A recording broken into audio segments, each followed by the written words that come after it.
The last thing my father said to me was, "Take care of your sister." I never imagined those words would come back to haunt me quite like this. I'm Desiree, and until 3 months ago, I thought I knew exactly who I was.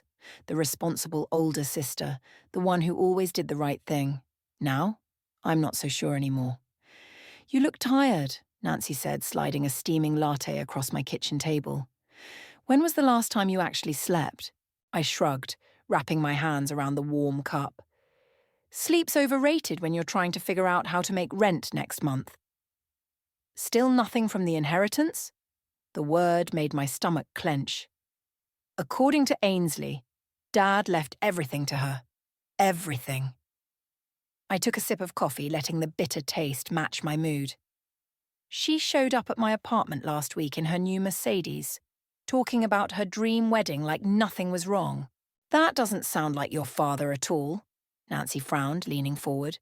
"He always seemed so fair." "That's what I thought too." I pulled out my phone, showing her the text Ainsley had sent me yesterday. "Look at this. Don't worry, sis. Once the wedding's paid for, I'll help you out with whatever's left." Nancy's eyes widened. "Whatever's left? She's using your inheritance for her wedding?" "Apparently." I forced a smile. "You should see the venue she's booked. Makes Buckingham Palace look modest." The doorbell rang, making me jump. Through the window, I caught a glimpse of Ainsley's perfectly styled blonde hair. "Speak of the devil," I muttered, standing up. Nancy squeezed my hand before I walked to the door. Ainsley burst in like a hurricane in designer clothes. "Des! You'll never believe what happened with the flower arrangements." She stopped short when she saw Nancy. "Oh, hi." "Hi, Ainsley," Nancy replied coolly. "I was just leaving." She gathered her things, giving me a meaningful look. "Call me later." After Nancy left, Ainsley flopped onto my couch. God, she still hates me, doesn't she? Ever since high school. Can you blame her? I remained standing. "You did steal her boyfriend right before prom." Ainsley waved her hand dismissively. "Ancient history. Anyway, about the flowers." "Actually," I interrupted, "can we talk about Dad's will?" Her expression shifted slightly, so quickly I almost missed it. "What about it?" "It just seems odd that he'd leave everything to you." Ainsley stood up, smoothing her dress. "He knew I needed it more. You've always been the responsible one, Des, the successful one." She walked to my window, gesturing at my modest apartment. "I mean, you're doing fine on your own." "Fine?" I laughed incredulously. "I'm about to lose my apartment." "Don't be so dramatic." She turned back to me, her smile not quite reaching her eyes. "Look, once I'm married to Sergio, I'll help you out. Promise." Something in her tone made me pause. "What do you mean, once you're married?" "Oh, you know." She fumbled with her purse. "Just wedding expenses and all that. Speaking of which, you are coming to the dress fitting tomorrow, right? As my maid of honor?" I stared at her, remembering something Dad had said months ago before he got sick. Something about making sure both his girls were taken care of. "Of course," I heard myself say. "Wouldn't miss it." After Ainsley left, I sat in my quiet apartment, replaying her words in my head. Something wasn't adding up. The way she'd avoided my eyes when talking about the will, that comment about waiting until after the wedding. My phone buzzed with a text from Luke, our older brother. "Hey sis, just heard about Dad's will from Ainsley. You okay?" I typed back, "Actually, no. Can you meet me tomorrow? There's something I need to check." His response came quickly. "Noon at Murphy's." "Perfect," I replied, already forming a plan. I walked to my bedroom and opened my closet, pulling out the old shoebox where I kept important documents. At the bottom was Dad's business card for his lawyer, Mitchell Robinson. I'd been avoiding this call, telling myself to trust Ainsley, to keep the peace. But Dad's last words echoed in my head. "Take care of your sister." Maybe it was time to figure out exactly what that meant. I picked up my phone and dialed Mitchell's number, my heart pounding as it rang. "Mitchell Robinson's office," a voice answered. "Hi," I said, gripping the phone tighter. "This is Desiree Franklin. I need to talk to you about my father's will." Murphy's was packed for lunch when I arrived, but I spotted Luke immediately at our usual corner booth. He stood up to hug me, and I noticed the dark circles under his eyes matched mine. "You look terrible," he said, sliding a menu my way. "Thanks. You're not exactly glowing yourself." I sat down, scanning the diner for familiar faces. "Did you tell anyone we were meeting?" Luke shook his head. "Not even Sarah." "What's going on, Des? Your text seemed urgent." Before I could answer, the waitress appeared. After ordering coffee, I pulled out a manila envelope and placed it on the table. "I met with Mitchell this morning," I said quietly. Luke's eyebrows shot up. "Dad's lawyer?" "What did he say?" "That's the thing." I leaned forward. According to him, Dad's original will split everything equally between the three of us. But 2 weeks before he died, someone brought in a new will, signed and notarized. "Let me guess, leaving everything to Ainsley?" I nodded, pulling out some papers. "Look at these bank statements." The day after Dad died, Ainsley transferred almost everything to a new account, then started making massive withdrawals. Luke whistled low. "The wedding? 50,000 for the venue alone." I spread the papers across the table. "But here's what's weird. Look at the signature on the new will." He studied it, frowning. "Something's off." "Mitchell thinks so too. He's having a handwriting expert look at it." The waitress returned with our coffee, and we fell silent until she left. "What are you going to do?" Luke asked, stirring sugar into his cup. My phone buzzed. A text from Nancy. "At the dress fitting. Where are you?" "Ainsley's freaking out." "Shit," I muttered. "I'm supposed to be at the bridal shop." "Go," Luke said, gathering the papers. "I'll look into this more." "But Des?" He caught my arm as I stood. "Be careful. If Ainsley did forge Dad's signature..." "I know." I grabbed my purse. "Just don't tell anyone about this yet." The bridal shop was the explosion of white tulle and nervous energy. Ainsley stood on a pedestal draped in what looked like an entire department store's worth of lace. "You're late," she snapped, while the seamstress pinned her hem. "Traffic," I lied, catching Nancy's eye in the mirror. She gave me a subtle nod. We'd talk later. "Whatever." Ainsley twirled, the dress sparkling under the boutique lights. "What do you think?" "Sergio's mother says it might be a bit much, but I think it's perfect." I watched her preen in the mirror, remembering how we used to play dress-up in Mom's old clothes. Before she died, before Ainsley learned that charm could get her anything she wanted. "It's beautiful," I said, and it was. Just like everything else she was buying with money that wasn't hers. My phone vibrated again. Mitchell. "Expert confirmed. Signature doesn't match. Meeting tomorrow, 9 a.m. "Who keeps texting you?" Ainsley demanded. "Just work stuff." I slipped the phone away. "Hey, remember when Dad used to talk about his retirement plans?" Ainsley stiffened slightly. "What about them?" "He always said he'd split everything equally, that it was important to him we all had the same opportunities." The seamstress excused herself to get more pins, and Nancy suddenly became very interested in a rack of veils. "People change their minds," Ainsley said sharply. "He changed his. End of story." "Did he?" I stepped closer to the pedestal. "Or did someone change it for him?" She turned to face me, her expression hardening. "What exactly are you implying?" "I'm not implying anything. I'm asking why our father would suddenly decide to cut 2 of his children out of his will 2 weeks before he died. Because he knew you didn't need it." She stepped down from the pedestal, her dress rustling. "You've always been the golden child, Des. Perfect grades, perfect job, perfect life. For once, he wanted to make things fair." "Fair?" I laughed. "You're spending our inheritance on a wedding that costs more than my annual salary." "Is that what this is about? Money?" She grabbed her phone. "Fine. I'll write you a check right now. Will that shut you up?" "This isn't about money," I said quietly. "This is about what Dad actually wanted. And I'm going to find out the truth."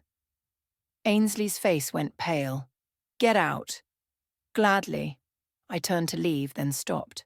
"Oh, and Ainsley, the dress is beautiful. I hope it's worth it." Outside, Nancy caught up with me. That was intense. What's really going on? I showed her Mitchell's text. Want to help me take down my sister? She linked her arm through mine. Honey, I've been waiting years to hear you say that. Mitchell's office felt colder than I remembered, or maybe it was just the weight of what he was telling me. Forgery is a serious crime, he said, sliding the expert's report across his desk. Are you sure you want to pursue this? She's my sister, I replied, staring at the document. But she stole from me, from Luke, from Dad's memory. So yes, I'm sure. A knock interrupted us. Mitchell's assistant poked her head in. Mr. Mason is here to see you. My heart stopped. Sergio, Ainsley's fiancé, walked in, his usually perfect suit slightly rumpled. I'm sorry, Mitchell started, but we're in the middle of... It's okay, Sergio said, his voice tight. This concerns Ms. Franklin's case. He turned to me. We need to talk. Mitchell excused himself, leaving us alone in his office. Sergio paced by the window, running his hands through his dark hair. How long have you known? He asked finally. About the will? A few days. Why? He pulled out his phone, showing me a series of text messages. Ainsley's been moving money around, large amounts. My mother, she works in banking, noticed some irregularities. What kind of irregularities? Besides the forged will? He laughed bitterly. She's been funneling money into offshore accounts. The wedding? It's just a cover. She's planning to disappear right after. The room spun slightly. What? I confronted her last night. He loosened his tie. She denied everything, of course, but then I found this in her drawer. He handed me a passport, brand new, with Ainsley's photo but a different name. Jesus, I whispered. Does she know you found it? No, but... He was cut off by voices in the hallway. I don't care if he's in a meeting. Ainsley's voice carried through the door. That's my fiancé's car outside. I shoved the passport into my bag just as she burst in. She froze when she saw us together. What's going on? Her eyes darted between us. Just discussing the wedding, Sergio said smoothly. Desiree had some concerns about the venue payment. In our lawyer's office. Her voice rose slightly. Mitchell's an old family friend, I added quickly. He's helping with some paperwork. Ainsley's perfectly made-up face twisted. Paperwork? What kind of paperwork? The kind that proves you forged Dad's will, I snapped, my patience finally breaking. Game's over, Ainsley. You have no proof. Actually, Sergio stepped forward. We do. The colour drained from her face. You're taking her side? I'm taking the side of the truth. He moved closer to me. And the truth is, you've been lying to everyone. Ainsley's hand flew to her throat, a gesture so reminiscent of our mother, it made my chest hurt. Sergio, baby, let me explain. Explain what? His voice was ice. How you plan to take the money and run? Leave me at the altar? She stumbled backward. Who told you? I mean, that's ridiculous. Your mother called me this morning, I said, the lie coming easily. She's worried about you, Ainsley. This has to stop. Mum's dead, she spat. She doesn't get to worry anymore. Neither of you do. She grabbed her purse. The wedding's in 3 days. Try to stop it and you'll regret it. After she stormed out, Sergio slumped against the desk. I can't marry her. No, I agreed. You can't. But if I call it off, she'll know something's wrong. She'll run. I pulled out my phone, texting Luke. Emergency meeting, your place. 1 hour. Then we don't call it off, I told Sergio. We let her think everything's fine. But the wedding, that's where we'll catch her. He looked up, surprised. You have a plan? Getting there. My phone buzzed. Luke confirming the meeting. Want to help take down your fiancé? A slow smile spread across his face. You know what's funny? I actually do. We left Mitchell's office separately.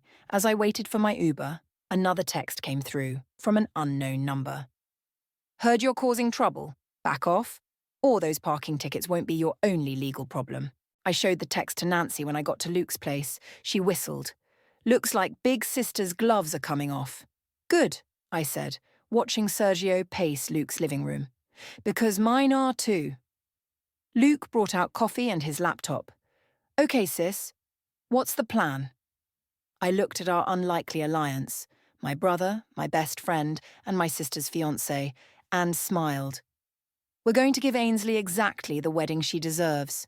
2 days before the wedding, I sat in Sergio's mother's elegant living room, watching Kira pace with military precision. "Let me get this straight," she said, her banking background evident in her methodical thinking. "My future daughter-in-law forged a will, stole her siblings' inheritance, and plans to abandon my son at the altar?" "That's the short version," Sergio replied, loosening his tie. Kira stopped pacing. "Show me the evidence." I spread everything on her antique coffee table, the forged will, bank statements, the passport Sergio found, and Mitchell's expert analysis. "Mother," Sergio started, but Kira held up a hand. "The wedding is in 48 hours. 200 guests are flying in. The press will be there because of your father's company." She looked at her son. "This needs to be handled delicately." "Delicately?" I leaned forward. "She stole millions." "Exactly." Kira sat down, perfectly poised. "Which is why we need to be smart. A public scandal would hurt everyone, including your family's reputation." My phone buzzed. A text from Luke. "I just got back from the bank. Huge withdrawal." "She's moving faster than we thought." I showed them the message. Kira stood up again. "I need to make some calls. Sergio, get me Mitchell's number." As they left the room, Nancy slipped in through the patio doors. "You need to see this." She handed me her tablet. "Just found it on Ainsley's cloud drive." I scrolled through what looked like email exchanges between Ainsley and someone named Alex. Travel arrangements, offshore accounts, plans for after the wedding. "There's more," Nancy said quietly. "Keep reading." My hands started shaking as I got to the older emails. She planned this before Dad got sick. Looks like it. She was counting on the inheritance even then. The door opened and Kira returned, phone in hand. "Mitchell's filing an emergency injunction to freeze the accounts, but..." She stopped, seeing my face. "What's wrong?" I handed her the tablet. She read quickly, her expression hardening. "This changes things," she said finally. "Sergio." He came running back in. "What is it?" "Your fiancée didn't just steal from her family. She may have had something to do with their father's death." The room went silent. I felt the floor tilt beneath me. "That's impossible," I whispered, but even as I said it, memories started clicking into place. Ainsley's sudden interest in Dad's medication, her insistence on being the one to organise his care. My phone rang. Luke again. "Des, you need to get home. Now." "What's wrong?" "Someone broke into your apartment." I was out the door before he finished speaking, Nancy right behind me. When we reached my building, Luke was waiting outside with 2 police officers.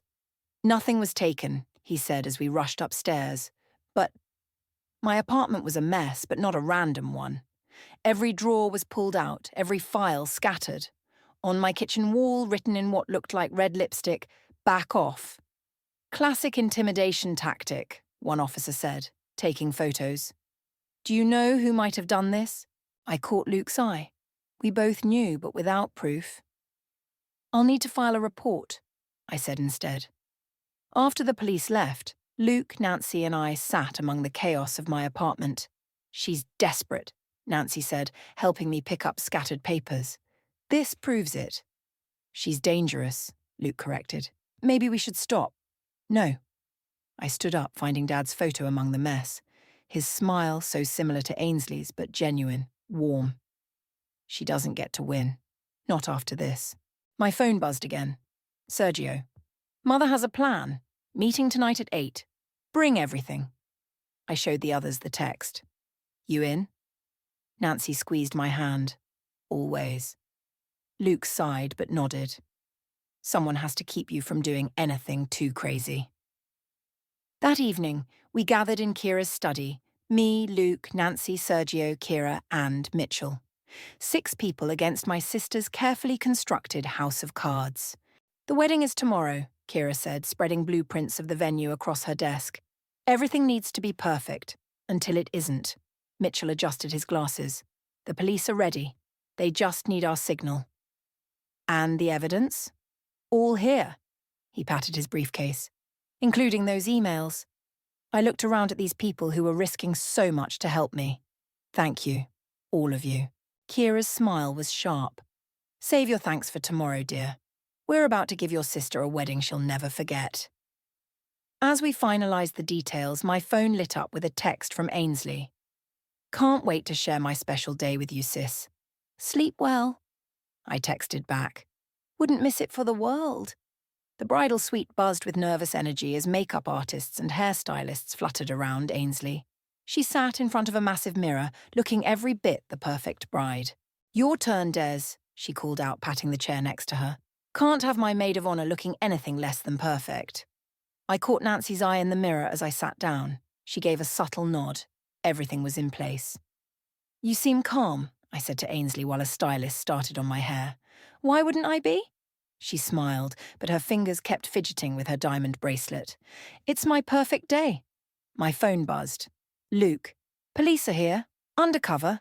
Mitchell has the papers ready. Who keeps texting you? Ainsley snapped. Just work stuff. I slipped the phone away. Hey, remember Dad's wedding toast at Cousin Rachel's wedding? The makeup brush in her hand froze. Why are you bringing that up? Just thinking about him today. Wish he could be here. Well, he's not. She stood abruptly, her white robe swishing. I need air. Everyone out, except Des. The room cleared quickly. As soon as the door closed, Ainsley's perfect bride facade cracked. What game are you playing? She hissed. No game, just remembering Dad's favorite saying. The truth always comes out. She grabbed my arm, her manicured nails digging in. Listen carefully. In 2 hours, I'm walking down that aisle. Nothing is going to stop that. Understand? A knock at the door made us both jump. Kira entered, elegant in deep blue. Everything all right, girls? Her eyes fixed on Ainsley's grip on my arm. Ainsley released me instantly, smile back in place. Perfect. Just sister stuff. Wonderful. Kira held up a small box. I brought something for you, dear. Family tradition. Inside was a delicate pearl necklace. Ainsley's eyes widened. It's beautiful, she breathed. Let me help you put it on. Kira moved behind her, catching my eye in the mirror. You know, my grandmother always said pearls represent tears. Funny tradition for a wedding, isn't it? Ainsley's smile flickered. I should finish getting ready. Of course. Kira headed for the door, then paused. Oh, and Ainsley, your mother would be proud. You look just like her. The moment she left, Ainsley grabbed her phone, fingers shaking as she typed. My own phone buzzed. Nancy. Package in her room, right where she said it would be. Everything okay? I asked innocently. Fine, Ainsley practically shouted. Everything's fine. Where's my dress? The next hour passed in a blur of white tulle and nervous energy. As I helped Ainsley into her gown, I noticed she kept checking her phone, growing more agitated each time. Another text from Luke. Ready when you are. Time for the photos, the wedding planner burst in. Everyone in position. Outside, guests were arriving. I spotted Sergio greeting them, playing his part perfectly. Luke stood by the entrance, chatting with Mitchell. Everything was ready. Des, Ainsley called from behind me. For a moment she sounded like my little sister again, the one who used to crawl into my bed during thunderstorms. Do you think Mom and Dad would really be proud? I turned to look at her, this beautiful broken person who'd destroyed our family for money. I think they'd want you to do the right thing. Her face hardened. The right thing is subjective. She checked her phone one last time, then straightened her shoulders. Let's get this show on the road. As we lined up for the processional, Nancy squeezed my hand. You okay? I nodded, watching Ainsley adjust her veil. Ask me again in an hour. The wedding planner started organising everyone. Places, please. We start in 5 minutes. Ainsley's phone buzzed one final time. As she read the message, all the colour drained from her face. No, she whispered. No, no, no. Problem? I asked. She grabbed her clutch, hands shaking. I have to. The wedding march started playing. Guests stood up. Sergio waited at the altar. Ready? I asked my sister. She looked at me then, really looked at me, and for the first time I saw real fear in her eyes. What did you do? Nothing yet, I straightened her veil. But Dad always said the truth comes out. Remember? The doors opened. The bridesmaids started walking. It's your perfect day, sis, I whispered. Wouldn't want to keep everyone waiting. As we took our places for the processional, I saw Mitchell slip into the back row, briefcase in hand. Luke nodded from his position. Nancy adjusted her bouquet, where her phone was ready to record everything.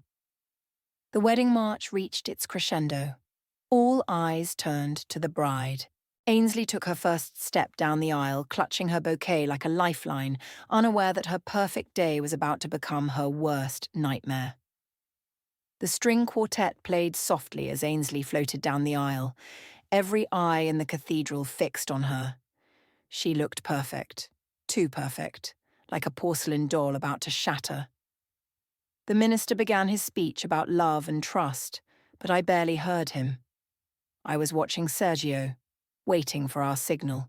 If anyone has reason why these two should not be joined in holy matrimony, the minister intoned, speak now or forever hold your peace. Sergio cleared his throat. Actually, I have something to say. A murmur rippled through the crowd. Ainsley's grip on her bouquet tightened. Darling, she said through clenched teeth, what are you doing? Something I should have done weeks ago. He turned to face the guests. I'm sorry, but this wedding is a fraud. And so is the bride. The murmuring grew louder. I saw phones coming out, recording. Sergio, please, Ainsley whispered, reaching for his hand. He stepped back. Mitchell, would you like to explain why you're here? Mitchell stood, his briefcase in hand. Miss Franklin, would you care to explain this? He held up a document. It's your father's real will, the one you forged a new version of. Gasps echoed through the church. Ainsley spun around, her veil whipping through the air. This is ridiculous. Des, tell them... Tell them what? I stepped forward. That you stole our inheritance? That you planned to take the money and run after the wedding? That's not... She stopped as Kira walked up the aisle holding something. Looking for this. Kira held up a small carry-on suitcase. Found it in your dressing room. Quite a lot of cash inside. Along with this. She pulled out the fake passport. Ainsley lunged for the suitcase, her wedding dress rustling. That's private property. Actually, a voice called from the back, it's evidence. A police detective stood up, badge in hand. Along with these emails we found. Nancy stepped forward, her phone displaying the incriminating messages. You should really use better passwords, Ainsley. The colour drained from my sister's face. She looked around wildly like a trapped animal. You don't understand, she said, her voice breaking. None of you understand. I deserve that money. I was always the one who got left behind, the one who wasn't good enough. So you forged Dad's will? Luke called out. Made him sign it when he was too sick to know what he was signing? He wanted me to have it, she was screaming now, mascara running down her cheeks. He told you to take care of your sister. I cut in. Those were his last words. But you couldn't even do that, could you? The detective was walking down the aisle now, another officer beside him. Ainsley backed away from them, bumping into the altar. This isn't happening. This can't be happening. Ainsley Franklin, the detective said, you're under arrest for fraud, forgery, and grand theft. You have the right to remain silent. She bolted, or tried to. Her heel caught in her dress train, and she went down hard, scattering rose petals across the marble floor. The church erupted in chaos. Guests stood, phones recording everything. The officers helped Ainsley up, reading her rights as they cuffed her. You, she spat at me as they led her past. You planned this. Your own sister. No, I said quietly. You did this. Every single bit of it. She struggled against the officers. I hate you. I've always hated you. Perfect Desiree, everyone's favourite. Save it for your lawyer, Kira cut in coldly. As they took her away, her veil fell to the ground. I picked it up, the delicate lace trembling in my hands. The guests started filing out, whispering among themselves. Luke came to stand beside me, putting an arm around my shoulders. You okay? I nodded, watching Sergio talk to the police. Did we do the right thing? She gave us no choice. Nancy said, joining us. You saw those emails. She was going to take everything and disappear. Mitchell approached, holding a stack of papers. The courts will need statements from all of you. And there's the matter of reinstating the original will. Later, Luke said firmly. Right now, my sister needs a drink. As we walked down the aisle, past the abandoned flowers and scattered programs, I heard someone whisper, "Best wedding ever." I couldn't help but laugh even as tears pricked my eyes. Dad always said go big or go home. Outside, reporters were already gathering. Kira took charge, directing them away from us toward her PR team. Come on. Nancy linked her arm through mine. Let's get out of here before they realize you're the wronged sister. In the parking lot, I looked back at the church one last time. The string quartet was packing up, the flowers already wilting in the afternoon sun. Hey, Luke called, holding open his car door. You coming? I took one last look at the church where my sister's perfect day had turned into her worst nightmare, then turned away. Yeah, I said. I'm coming. The courthouse was quieter than I expected. 3 months after the wedding that wasn't, I sat in the front row, watching my sister in her orange jumpsuit. All rise, the bailiff called out. Ainsley didn't look at me as she stood. She hadn't looked at me once during the entire trial. Before we proceed with sentencing, the judge said, would the defendant like to make a statement? Ainsley's lawyer nudged her. She stood slowly, her blonde hair pulled back in a simple ponytail, so different from her elaborate wedding updo. Her voice cracked. She started again. I never meant for things to go this far. That's not what the evidence suggests, the judge replied. The prosecution has shown this was a carefully planned series of crimes spanning several months. You don't understand. Ainsley's voice grew stronger. My whole life I've watched Desiree get everything. The grades, the praise, Dad's approval. So you forged his will? He was dying anyway. She spun around, finally looking at me. You weren't there. You were too busy with your perfect life while I took care of him. Ms. Franklin, the judge warned. You want to know the truth? Ainsley continued, tears streaming down her face. I did it because I could. Because for once in my life, I wanted to be the one who won. Is that what you want to hear, Des?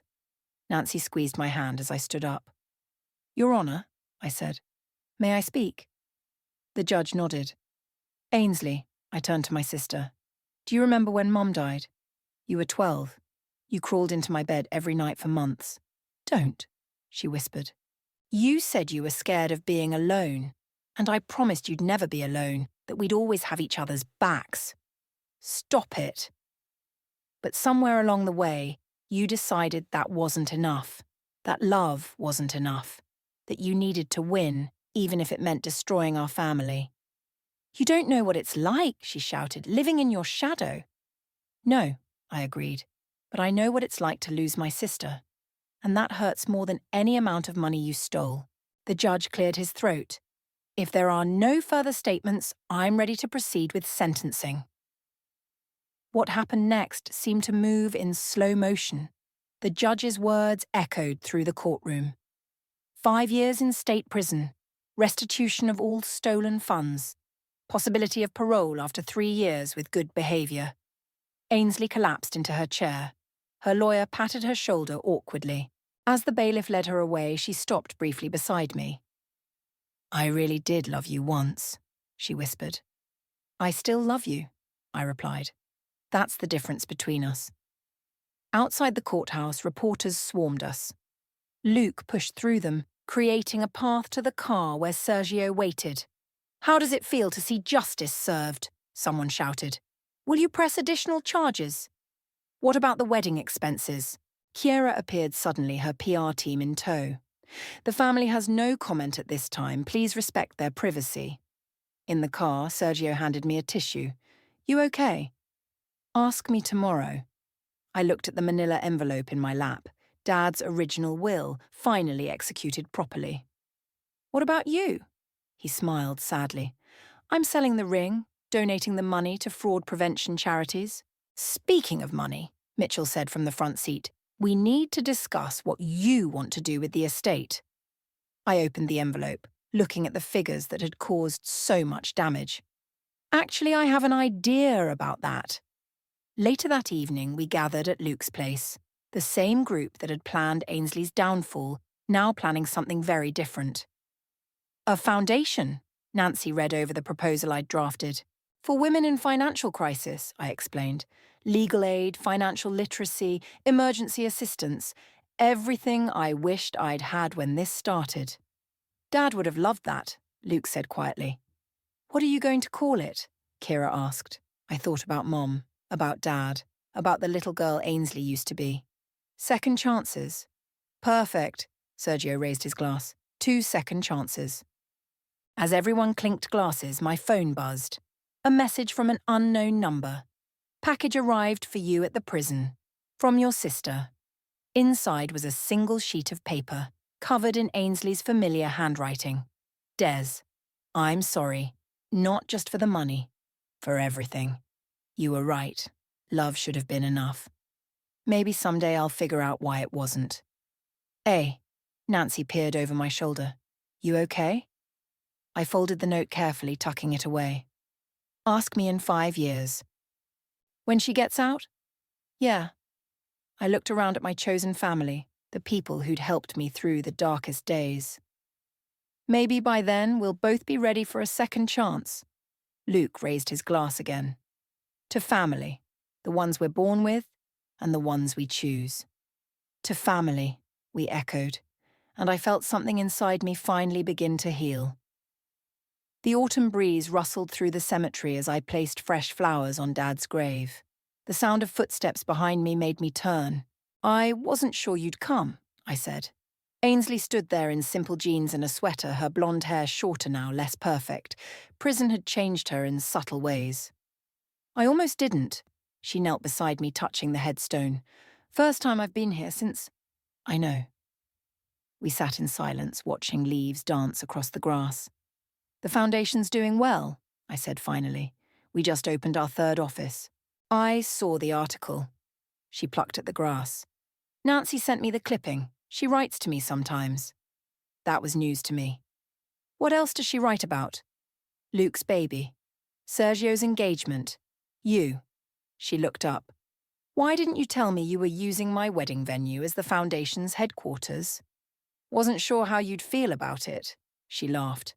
A real laugh, not the practiced one I remembered. It's perfect, actually. Poetic justice. My phone buzzed, a text from Mitchell. Papers are ready when you are.